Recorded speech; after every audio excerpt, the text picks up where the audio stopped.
Good morning, જય સ્વામિનારાયણ. જો આપણે ઉઠી ગયા છે ને હવે રમવા માંડ્યા. હું રમું ને એટલે મમ્મીએ મારા ઉપર છે ને રૂમાલ નાખી દીધો. હું છે ને આવું કરું. પછી છે ને મને ભૂખ લાગી હતી. મમ્મીએ જમવા માટે મને લઈ ગયા. તો નીચે હું ગેસ રિપેરિંગ કરવા માંડ્યો ને જમવાનું બનાવતા. પછી મને આખા શરીરે મસ્ત મજાની માલિશ કરી દીધી એટલે નીંદર સારી આવે.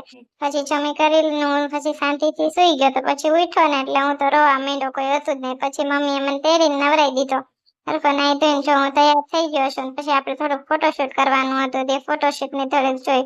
પછી મમ્મીએ જમવાનું બનાવી નાખ્યું તો રોટલી ને બટાકા ને શાક ને કેરી ને રસ હતો. હું તો જાતે જમવા જ માંડ્યો. પછી હું સુઈ ગયો. તો પછી ઉઠ્યો ને એટલે આપણે જો આપણો સોફો હતો ને એને આરે રમવા માંડ્યા. મારે છે ને અંદર જાતે જ બેસી જવું હતું.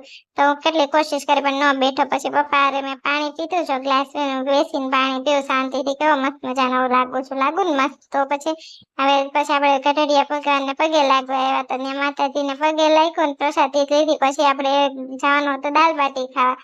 તો હું તો બાઇક ઉપર બેસી ગયો ને બધું જોતો તો કેવી અસર મજાની લાઈટો થાય. આમ ત્યાં તો ગલું આવ્યું, ગલું જોયું અને પછી આપણે પહોંચી ગયા દાલ બાટી ખાવા. ત્યાં તો દાલ બાટી કેટલી બધી વાર હું તો રાહ જોઈને થાકી ગયો, જલ્દી આવે. પછી તો સાંજ પર સુઈ ગયો. પછી એટલી નીંદર આવી ને તો હું સુઈ ગયો રસ્તામાં. તે પછી ઘરે આવી ગયા. Good night.